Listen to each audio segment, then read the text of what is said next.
નવાનગર સહિતના ઉપનામથી પ્રચલિત એવા જામનગરનો આજે સ્થાપના દિવસ છે। જામનગરે આજે 485 વર્ષમાં પ્રવેશ કર્યો છે। વર્ષ 1540માં શ્રાવણ સુદ સાતમના દિવસે જામ રાજવી રાવળે શહેરની સ્થાપના કરી। દરબારગઢ ખાતે થાંભી રૂપી નવાનગરની સ્થાપના કરી હતી। કચ્છના જામ રાજવીઓએ 4 સદીઓ સુધી શાસન કર્યું, ત્યારે જ્યાં આજે થાંભી છે ત્યાં હાલ સાયકલ સ્ટોર છે।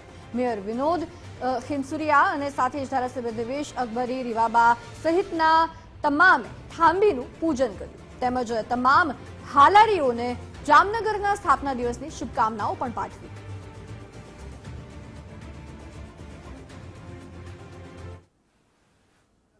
આજે 485 વર્ષ થયા છે। આજે 485 વર્ષમાં જામનગરે પ્રવેશ કર્યો છે।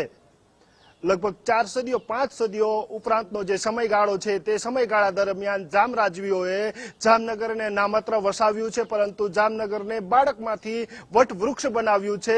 શિક્ષણ હોય, આરોગ્ય હોય કે તમામ માળખાગત સુવિધાઓ હોય, વિકાસ આપ્યો છે જામનગરને। આજે જામનગરના સ્થાપના દિવસે રાજપૂત સમાજ દ્વારા જે દરબારગઢ ખાતે આવેલી છે ખાંભીનું, ત્યાં ખાંભીનું પૂજન કર્યું હતું। એ જ ખાંભી છે કે જે 485 વર્ષ પૂર્વે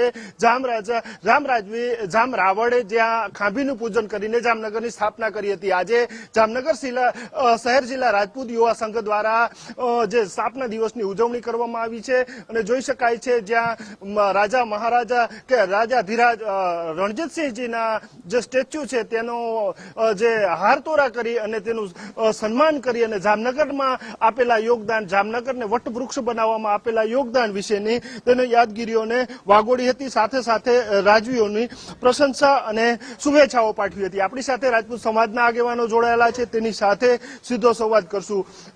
બાબુ, જામનગરને 485માં વર્ષમાં પ્રવેશ, જામનગરના વિકાસમાં જામરાજીઓનું યોગદાન।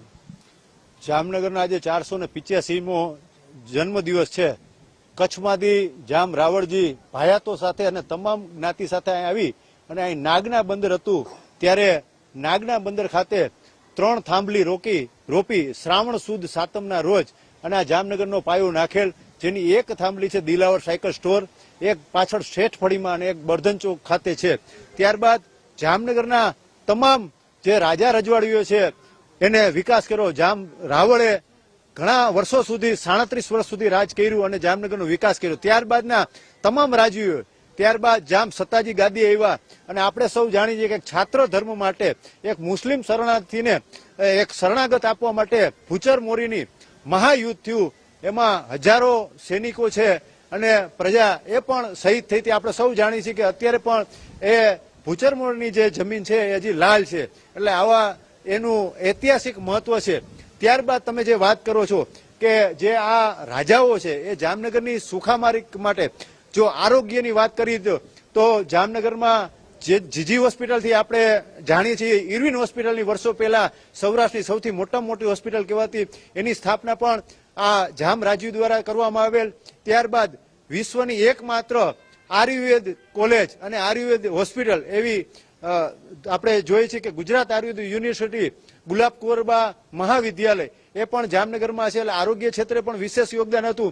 બીજું કે એટલી એની દીર્ઘદ્રષ્ટિ હતી કે ખાસ તો પાણીની જે સમસ્યા હતી, દુષ્કાળગ્રસ્ત વસ્તુઓ હતા, ત્યારે જામ રણમલજીએ આ રણમલ તળાવ બનાવેલ અને લોકોને રોજગારી પણ આપેલ અને રોજગારીની સાથે સાથે એવું સરસ તળાવ બનાવેલ કે કાયમી પાણીનો સંગ્રહ રહે। અને આપણે જામ રણજીતસિંહની દીર્ઘદ્રષ્ટિની વાત કરી તો રણજીત સાગર ડેમ છે, એ રણજીત સાગર ડેમ છે એમના વખતમાં બનાવવામાં આવેલ અને એની રચના એવી રીતે કરવામાં આવે ને એ એન્જિનિયરિંગ કૌશલ્ય પણ એટલું છે કે ત્યાંથી સીધું પાણી છે એ આપણે આ લાખોટા તળાવમાં આવે છે। એટલે એ રાજ્યોની દીર્ઘદ્રષ્ટિ હતી કે પાણીની પણ કાયમી રહીએ। બીજું વાત કરીએ તો શિક્ષણની વાત કરીએ તો જામ રણજીતસિંહ છે એ આધુનિક સમાજના ઘડવૈયા હતા અને ત્યારબાદ જામ દિગ્વિજયસિંહ પણ।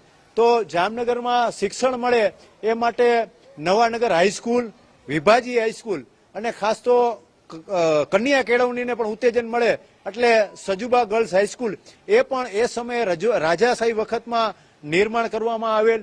અને બીજી વિશેષ આપણે વાત કરીએ તો જામનગરને ફરતો બહારી આક્રમણથી સુરક્ષા મળે એટલે ફરતો કિલ્લો ચણવામાં આવેલ.